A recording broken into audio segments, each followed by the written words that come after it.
Good morning.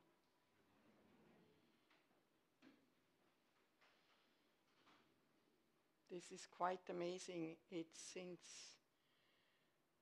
2018 or 19, that was the last time I sat here with people together. And all the other time it's been virtual and with little name tags, sometimes faces on the video. And now we're all sitting here, so it's very wonderful to be here.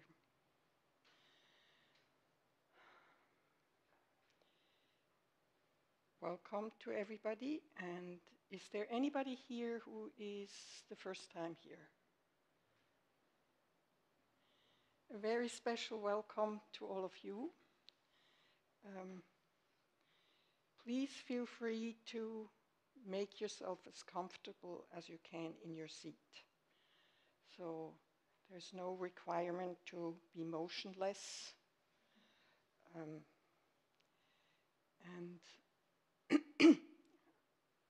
just see what happens to you for the first time here. Today is a very special day for all of us because it's Equinox. That means light and dark are equal for a short time, in balance. In the yogic traditions, they say it's also an invitation for us because we are actually, our bodies are reflections to what happens in the whole universe, including the cosmos.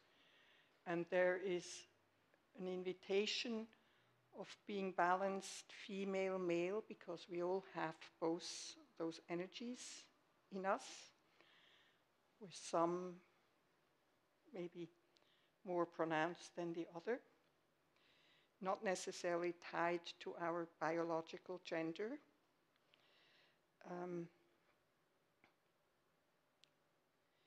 And I want to invite you to look around. Also, today is great because the air quality is actually better than it has been the last few days. So that's a blessing. And look around a little bit. Who is there with you in this space?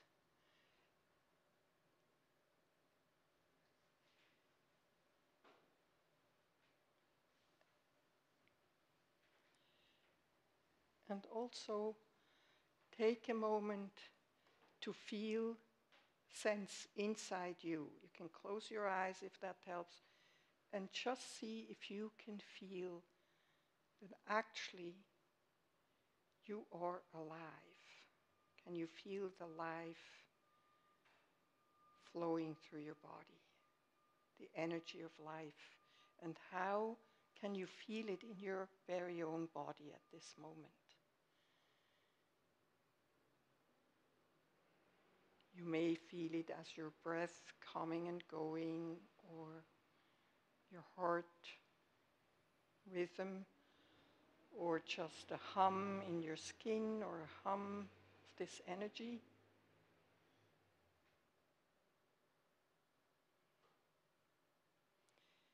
But just give yourself a moment to not worry about anything, to just feel alive the way you feel it at this moment.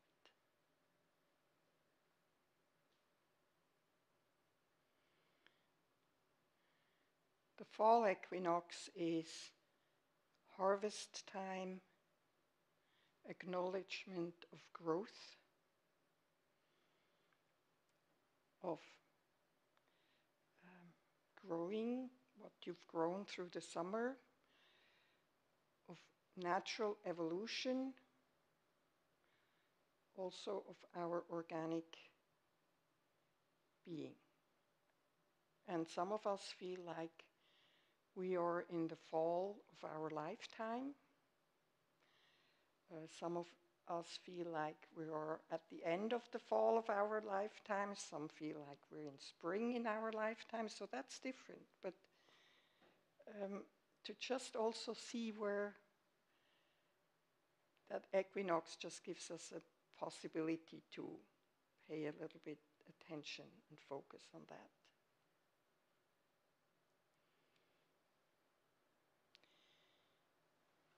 It's also an invitation to level the playing field, because astronomically there is a little level playing field right now at the Equinox, and to unidentify. So there is this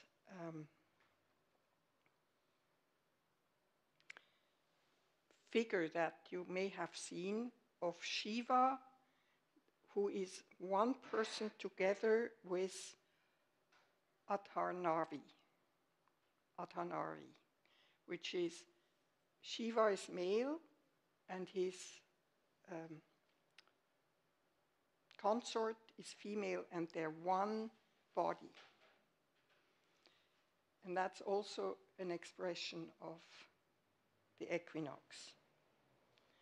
Half man, half woman. And also in our tradition, we actually are very much invited to not identify,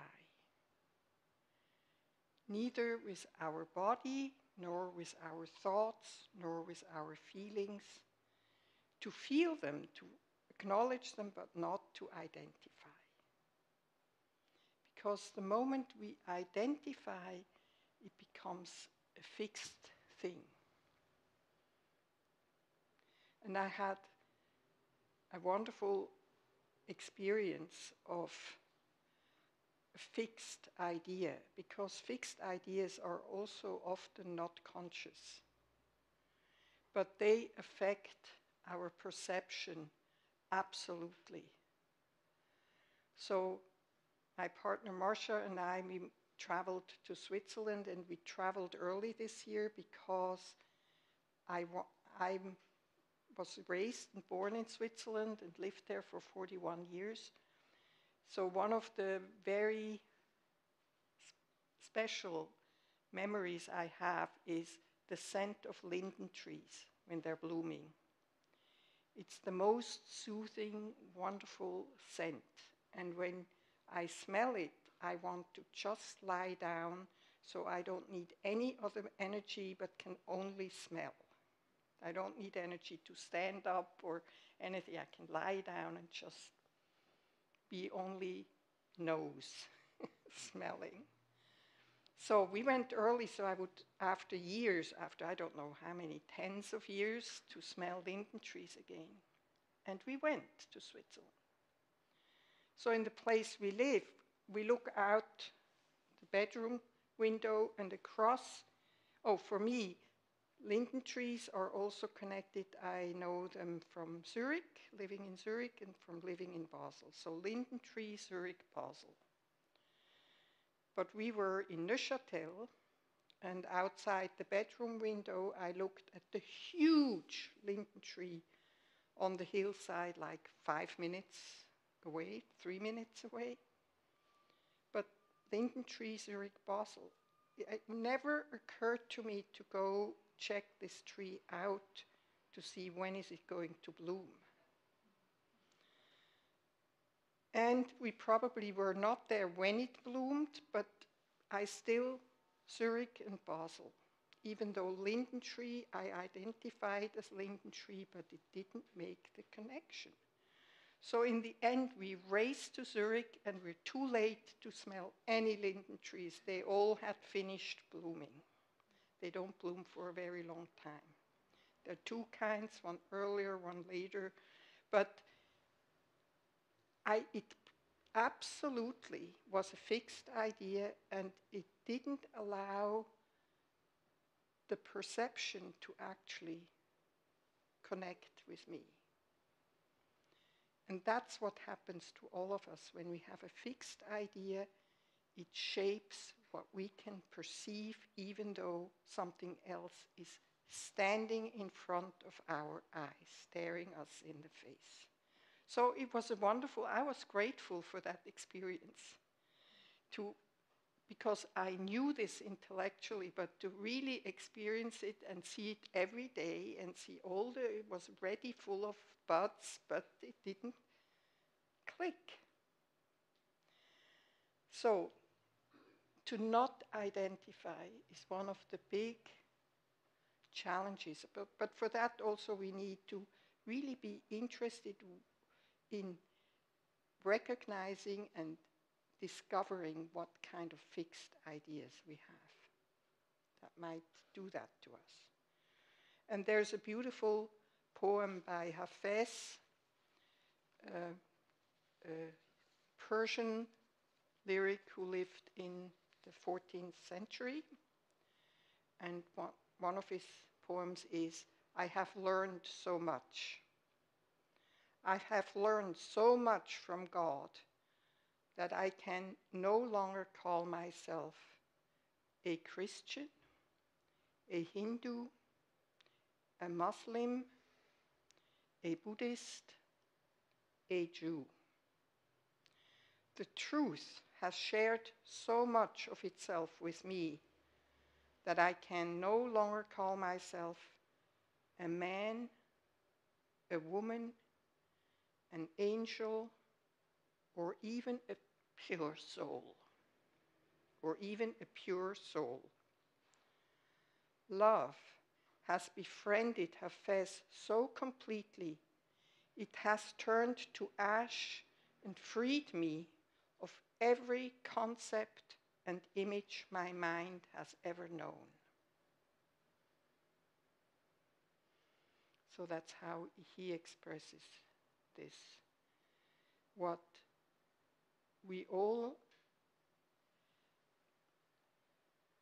our being actually aspires to get to that place where we are not run by ideas, by concepts, by feelings, by physical sensations, that we acknowledge them, but they're not running our life.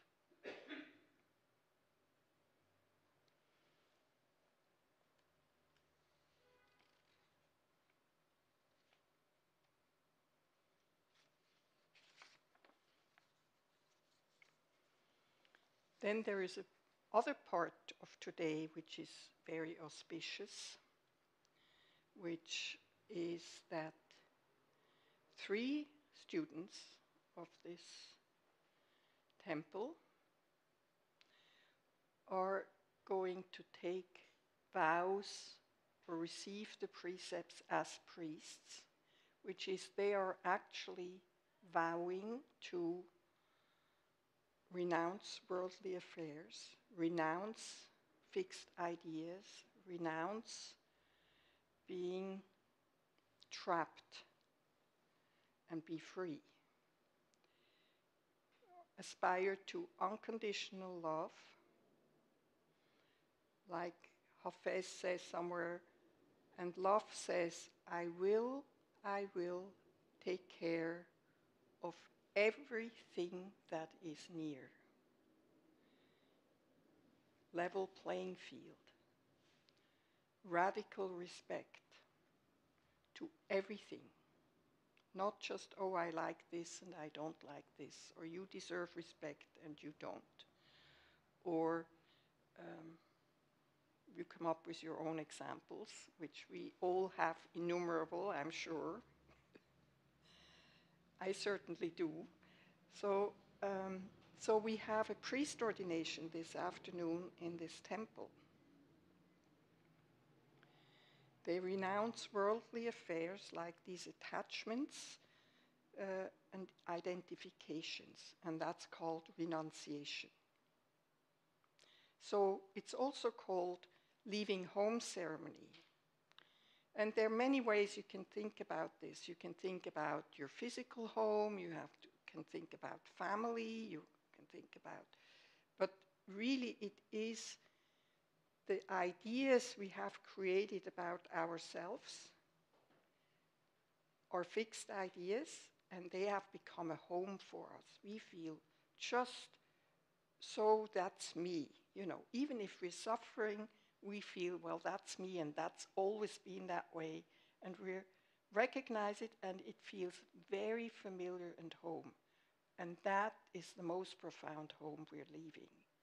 Because we may never leave the hometown. We don't necessarily have to leave our families.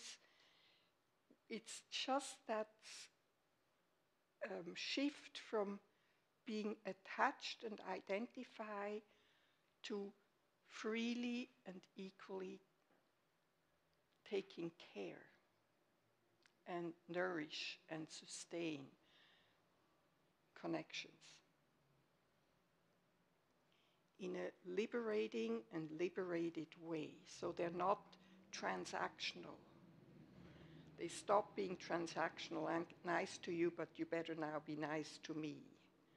Or what do I get in return for an offering? They vow to live for the benefit of all beings. That's also a form of leaving home. They hand themselves over to the universe.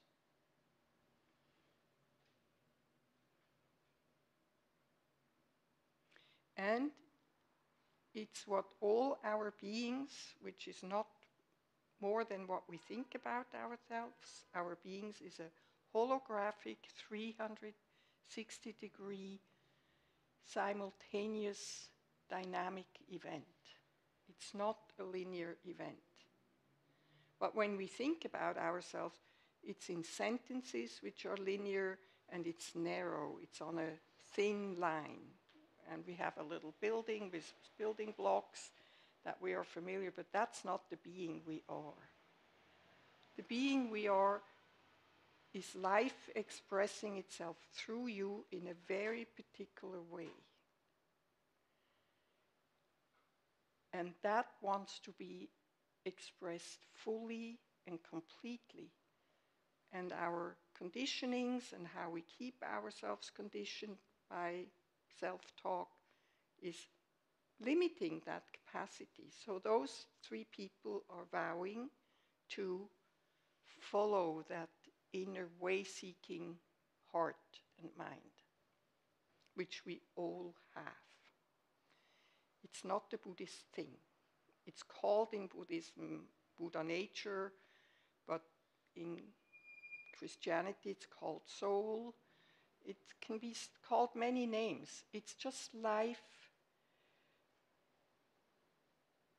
wanting to express itself fully and always be available to express itself fully. So it doesn't ever say, well, you didn't do it for 40 years, so forget it. I'm not there anymore. Whenever we are available, it's right there and expresses itself. So that's also a nice thing to know. It is never too late. So I find that very encouraging.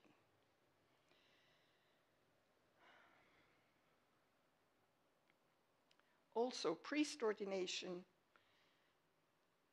In this tradition, you receive priest ordination from a mentor or a teacher. So there has to be a student-teacher relationship that is established. And that is quite a thing. If we're lucky, we have to go through heaven and hell and everything in between together.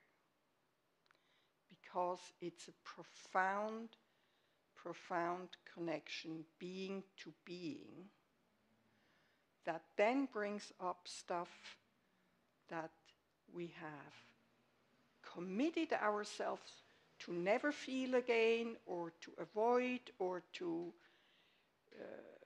because it's bad or it's dangerous. But it will, if the relationship is being to being, it will come up and it will rattle the playing field. The student might say, I'm out of here, I'm looking for somebody else. Or the teacher may wish, how can I get rid of that student? Because it does it to both. The student-teacher relationship is an opportunity and a challenge equally for the teacher as is for the student. The student teaches the teacher as much as the teacher may help the student. And there is, Carl Jung talks about this as alchemical processes. He studied the medieval alchemy and understood it as an expression of actually psychological processes. And I looked up on a website something that you might be really interested in checking out for yourself. He had prophecies, and there is a place, where is it? I'm not following my script here. That's called Jung's Prophetic Visions, and it's from the Jungian Center for the Spiritual Sciences. And there are 3 parts to it. And it talks about personal evolution or personal, what is the word?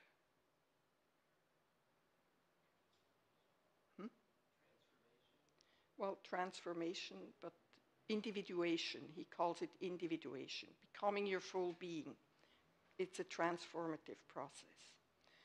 And so he talks about it, what a person goes through, so those phases, but he also looks at society as going, human society going through those phases. And it's very interesting to read at this time when so many things are not what they used to be, or show the backside of what we were looking at.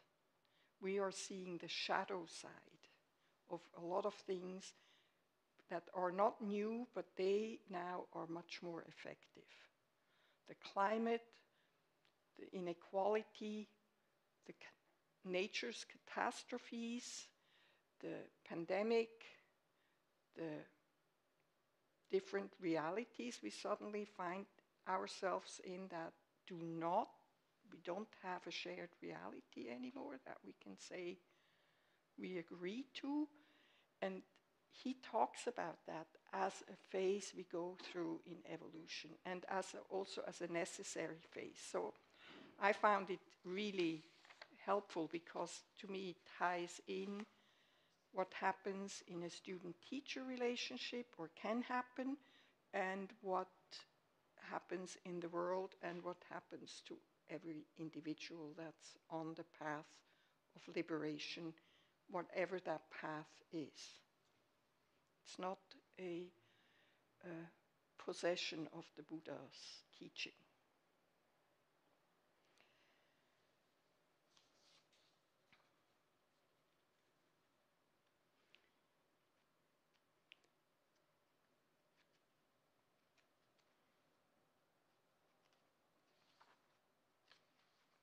And sometimes it's time for a student and a teacher to part ways.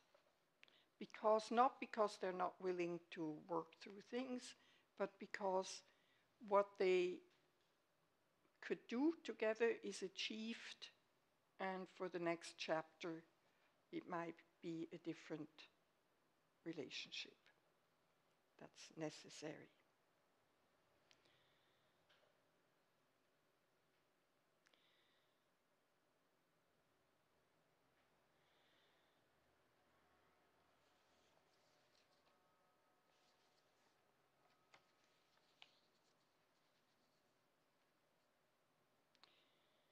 But I do think, and we all maybe have our own sense of that, is that these times in which we live at this moment are challenging us to really carefully look at what we perceive, what we do not want to perceive. I like more watching MSNBC than watching Fox News, because one agrees more with how I see the things than the other. But do I now never look at the other because only look at what confirms what I think I already know? Or do I allow that ambiguity and that tension and that discomfort?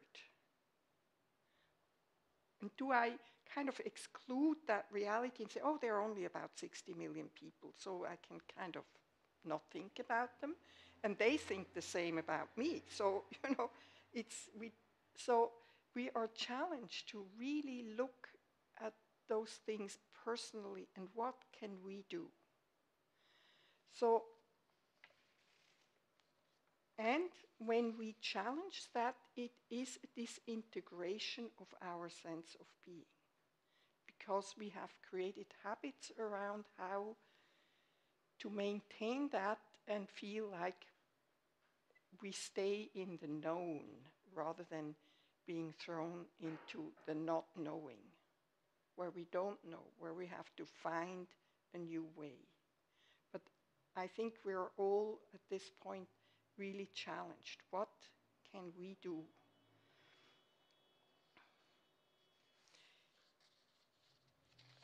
And so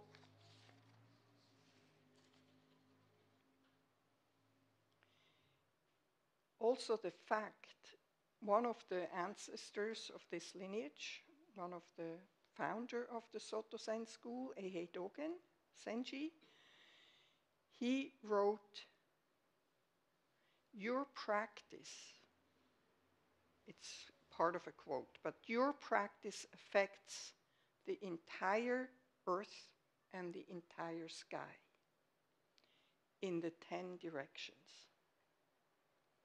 Although not noticed by you or others, it is so. And we always practice something. Every moment we practice something.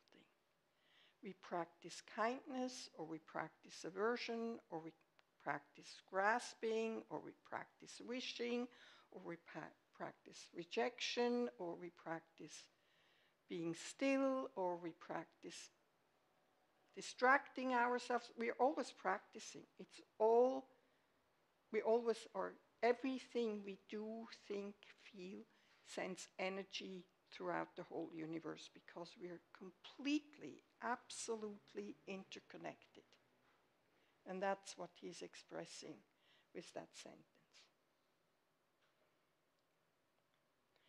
And so I think for all of us, regardless on what path we find ourselves, I think it's really important that we cultivate, we bring intention to what we do, what we think, what we feel, and not let ourselves be run by habits. And so that we can make a continuous effort and understand, because it can be really overwhelming to listen to the news, because there are so many things we have no power to do anything much about. And we forget to look what is within my reach, what is in my circle, what is in my everyday, and cultivate our intention there. How can I reduce the use of plastic in my own everyday life? And it takes an effort. It takes extra effort to do it. I have to think, well,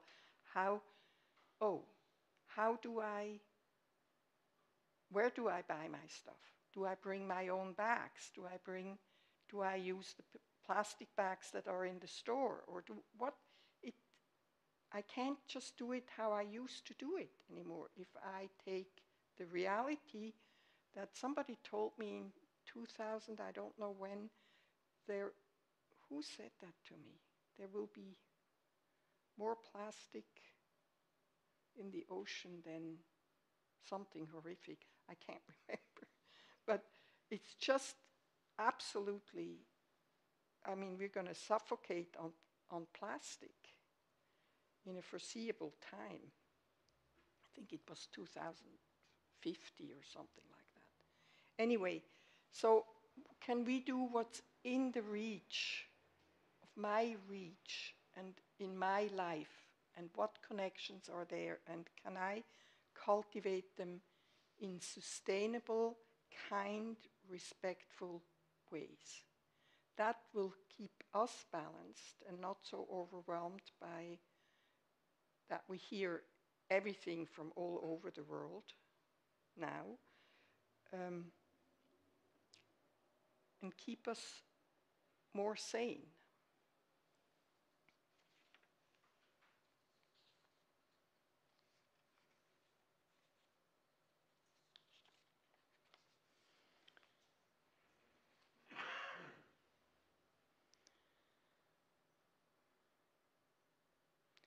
So I would like to stop with reading the Hafez poem one more time.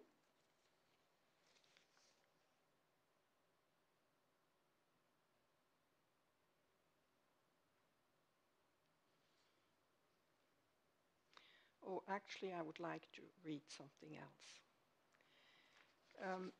There is a piece that Carl Fried Graf Dürkheim wrote that is also speaking about what it takes to really wake up, to get out of our habituated comfort zones, which keep us actually imprisoned, and our being imprisoned, and keep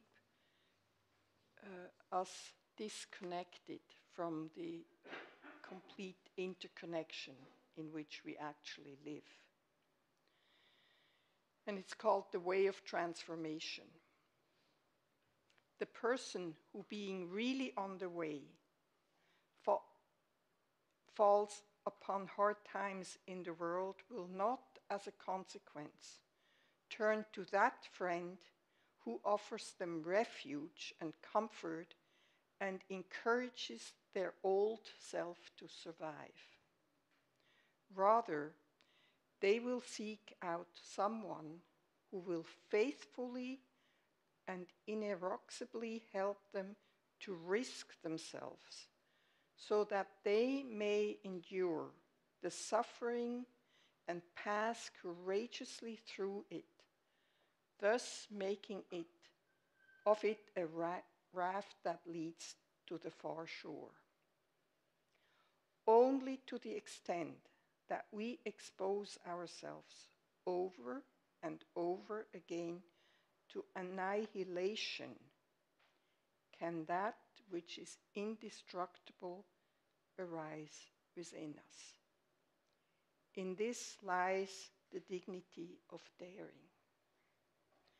Thus, the aim of practice is not to develop an attitude which allows us to acquire a state of harmony and peace wherein nothing can ever trouble us. On the contrary, practice should teach us to let ourselves be assaulted, perturbed, moved, insulted, broken, and battered. That is to say, it would enable us to dare to let go of our futile hankering after harmony, surcease from pain and a comfortable life in order that we may discover in doing battle with the forces that oppose us that which awaits us beyond the world of opposites. The first necessity is that we should have the courage to face life and to encounter all that is most perilous in the world. When this is possible, meditation itself becomes the means by which we accept and welcome the demons which arise from the unconscious, a process very different from the practice of concentration on some object as a protection against such forces. The more we learn wholeheartedly to confront the world that threatens us with isolation, the more are the depths of the ground of being revealed and the possibilities of new life and becoming opened. And that, for me, relates to when Hafez says,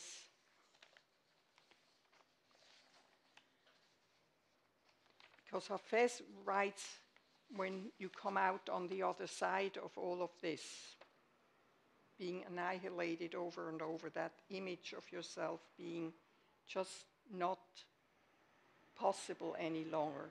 He's coming out the other side and says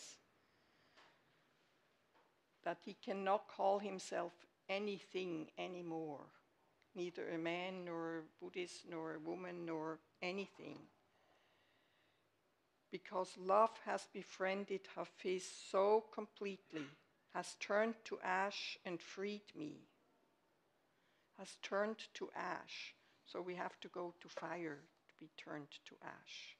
And that's what Durkheim is talking about. And that's what we all, do a really good effort to avoid and to get away from.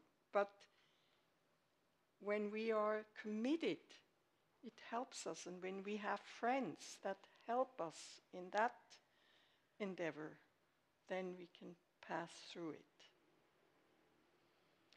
So that's all I have to say for today. Thank you very much for being here. I wish you just a wonderful way forward in your very own lives and finding your own little challenges and facing them and playing with them. It's a big playing field and company to play there. Look for company. So I think it will go straight into question and answer. And if anybody needs to use the bathroom, you're welcome to go and come back. Or if you want to leave, you're welcome to leave. So don't feel you're trapped because, and the bathrooms are down the hallway. To move. I wait a little bit. And if anybody would like to start with a question, I can bring the microphone over to you.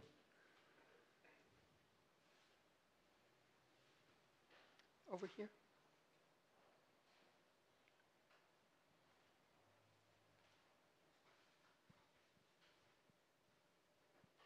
Thank you so very much. What a beautiful talk. I would like to hear what your response is to a bit of sutra that I encountered just today, saying we have to cultivate a zeal for tolerance in the face of other people's beliefs. And this came to me in a context of hearing jingoistic, how people's take of themselves has harmed someone else. So in that zeal for tolerance of other people's beliefs, what do we do with the racist or the sexist?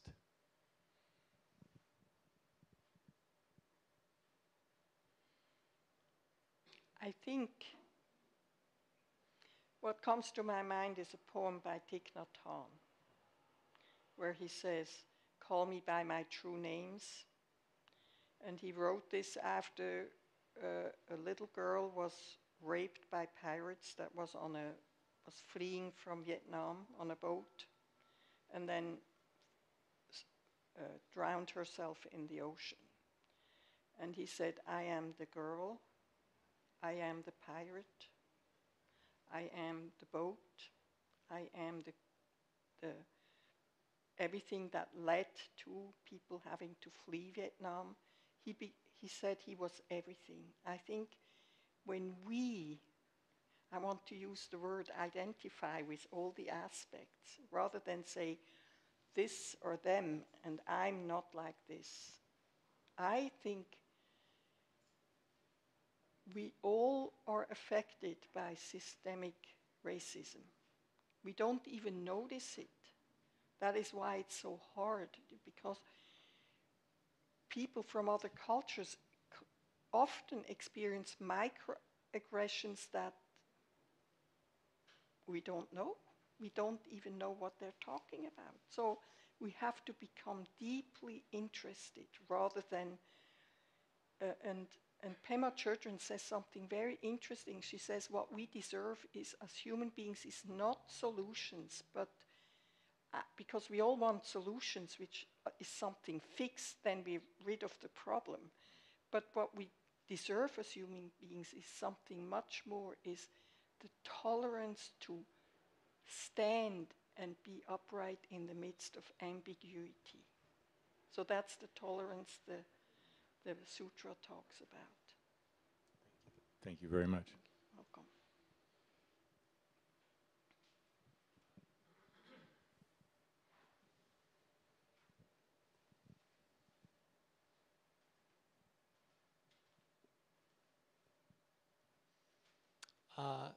So when you speak of this sort of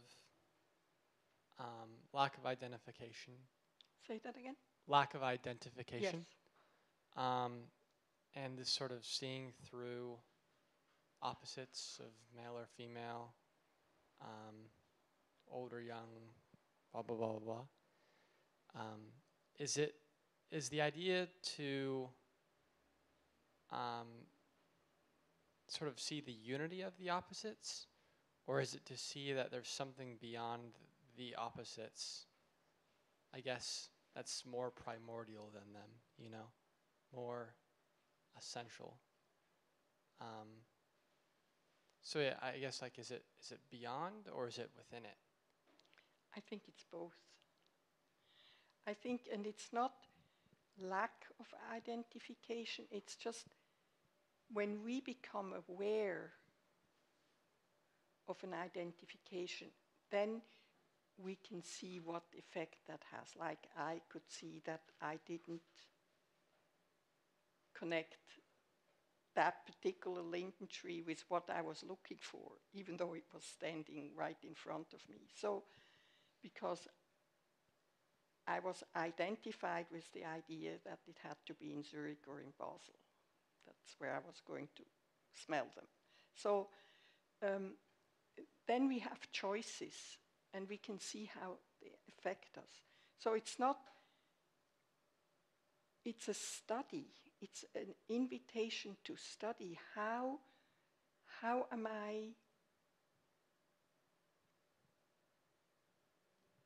I live in the body of a woman. I have the physical body of a woman. So how much do I live in that and allow, how much is that limiting me because I'm identified with certain aspects of being a woman?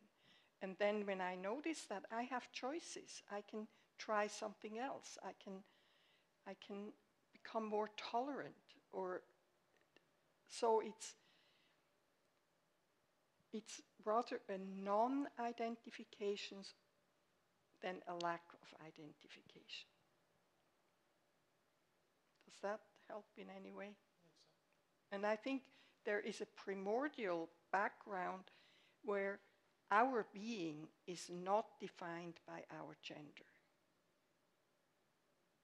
The being is just the being, and in this life, life expresses itself in here through a female body. But it may express itself through a body that doesn't feel female, but is biologically or physiologically female. So how do we open the playing field rather than getting trapped in there? Because there is no limit to possibilities. Okay. Thank you. Marsha.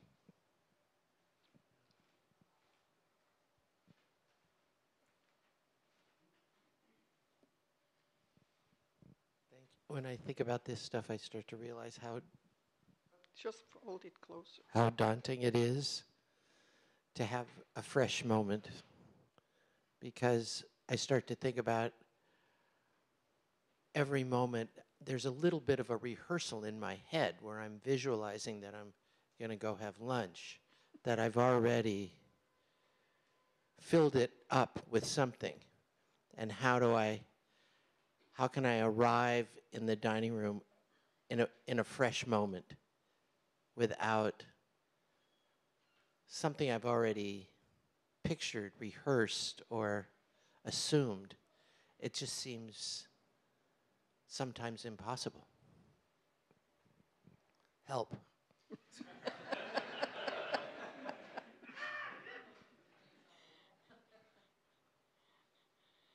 Well, I think realizing that is already help. Because when you realize it, it already hasn't you in its grip in the same way. I think when we meet reality, and that's a reality that you're describing in that moment, there is space around the reality. When we don't meet reality, it's like an airtight container. Does that make sense? It's hard to feel into that. That's where there's these moments that I've had where I don't feel bound, and then I start to think about this stuff, and then I start to feel paralyzed because you think about them. I have to stop thinking entirely, I think. Yes.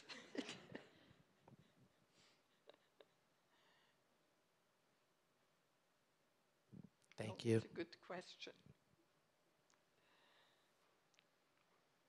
So one more. Then I don't know what time it is. Hi, am I Hi. live? Yeah. Thank you so much for your talk today, and also thank you so much for bringing in that Thich Nhat Hanh poem about call me by my true names. I thought that was very helpful to me. I do I do environmental work professionally, and your mention about plastics. I mean, I feel I kind of dedicate my life to trying to do things about things like plastics. But I don't know. I remember like reading. I can't remember exactly where I read it, but the question posed of does a rock have Buddha nature? And I thought this might seem quite impertinent, but it got me thinking. Well, does plastic have Buddha nature? And I'm sort of curious if you have anything to say about that.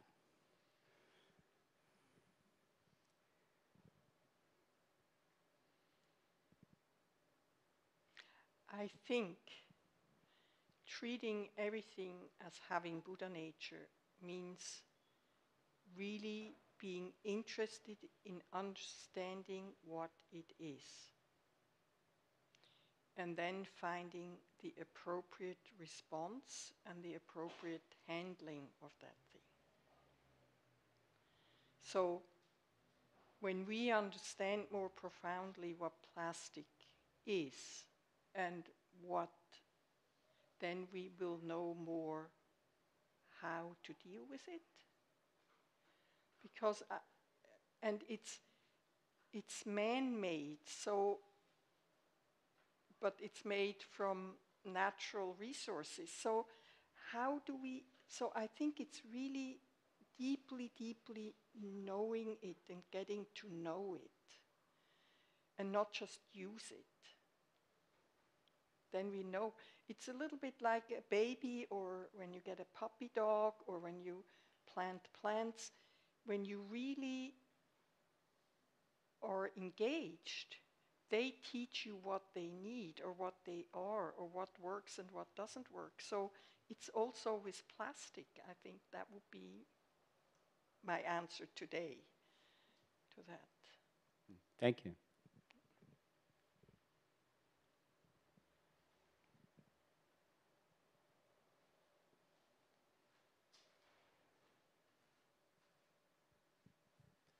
Thank you so much for the talk. You spoke a bit about transformation, kind of alluded to Carl Jung, and I like the metaphor of to get ash, you need fire. And in order to get to that like transformation or allowing newness and not relying on an old self, you kind of hinted at living with intention and having the intention to change habits. How do you understand what guides that intention, I guess? Yeah, that's my question. Well, Reb Anderson, who is a teacher at Green Gulch, he used to encourage us to every day ask, what is my intention? And then see what surfaces. And then keep asking the question for a while. And so you can do that. What is your intention? And then you take one of the ones that come up and apply it to the day, and in the evening you can look, how did it go with this intention? Oh, I forgot it here, and I did the opposite there. And with an unjudgmental mind, just see how you can actually train yourself to hold an intention and let it surface through the day. And if you keep asking yourself, after a while another intention comes up, a deeper intention. It's like when we ask, there will be questions arising. If we think we have to know ahead of time without asking, there is no development really. We stay in the same. And then you can see which intentions are liberating for you. Because so there was this beautiful thing that Marcia told me she saw on Instagram. There's this father who says, I ask my children every day the same 3 questions. What kindness came your way today? What was the best thing that happened to you today? And what kindness did you extend today? And he says, because they're always the exactly same 3 questions, my children think the whole day about those questions because they know in the evening I'm going to ask them. And that's a cultivation. And when you are kind, you can feel when you're kind, your whole body feels better. When you're angry, your body is in disarray. When you're mean, it has an effect on your body. So what intention are we cultivating, and how do we use our body that tells us what are liberating and freeing and expansive intentions, and what are intentions that shrink us and limit us and imprison us and our body. Thank you.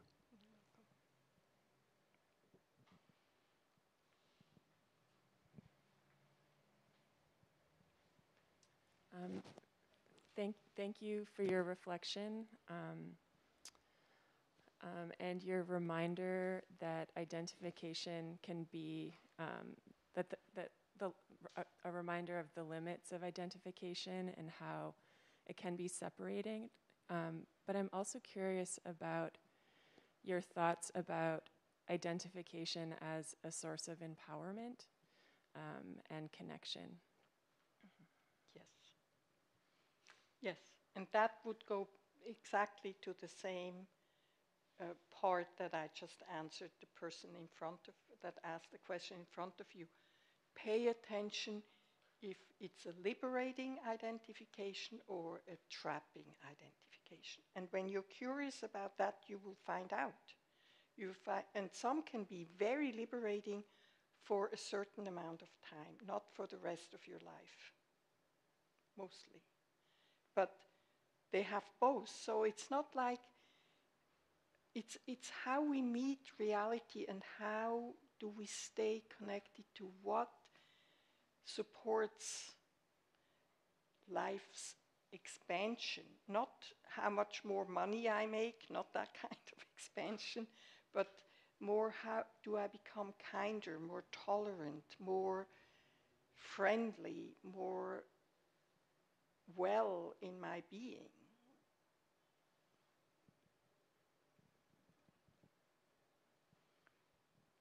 There was Burke.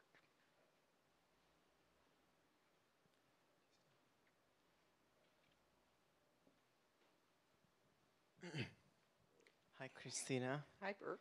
I'm so delighted to see you today. Well, I'm happy to see you too.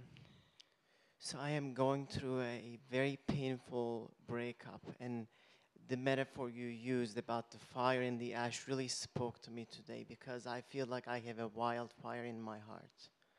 And sometimes it is really challenging to step into that heat.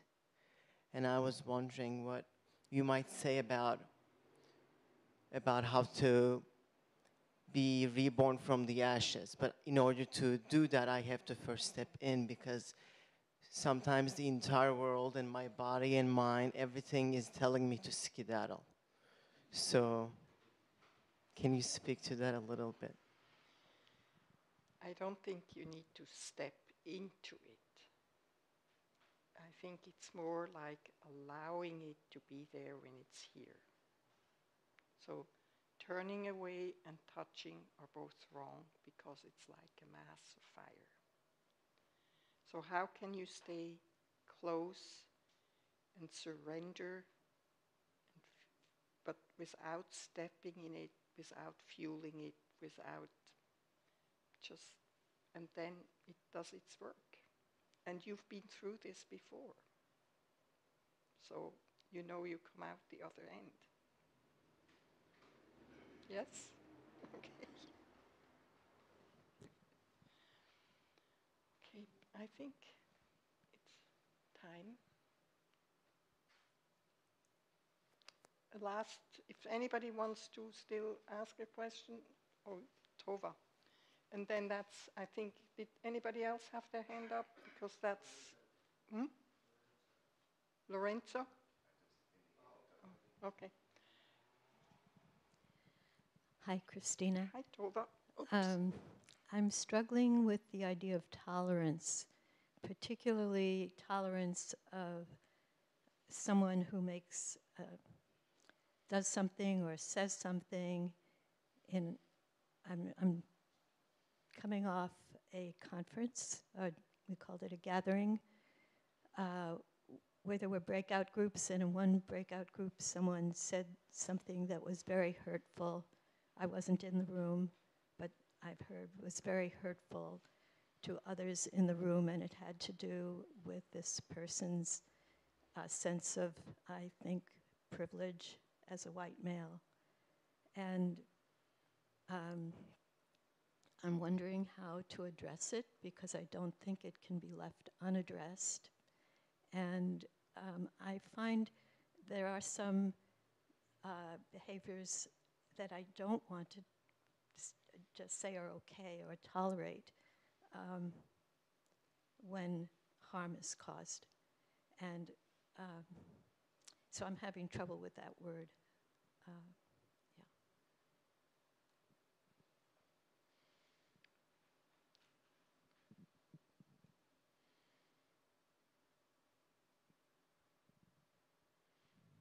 Well, this is a minefield.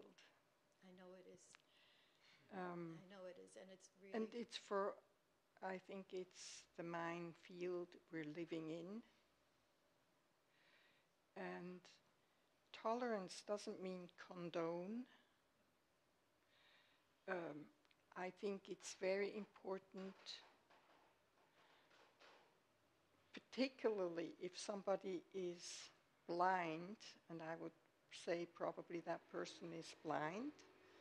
It doesn't, like I was blind to the linden tree. It was just benign. It didn't harm anybody, but I can be blind to other things that are painful for other people to see and experience. So I think it's treating both sides with equal respect is the first step, which is very hard to do because we don't want to respect what we define as being hurtful. Because there is fixed ideas on the other side behind it that are deeply, deeply conditioned through society, not just that person. And so I think the tolerance is really the being able to stand the pain and to be very careful and respectful in what might be an appropriate response. So, and that is a hard thing to find. That's not easy. But that would be the challenge for not stepping in too fast or with another fixed ideas that leads to more pain. Thank you. It's a good question. Okay, we stop for today.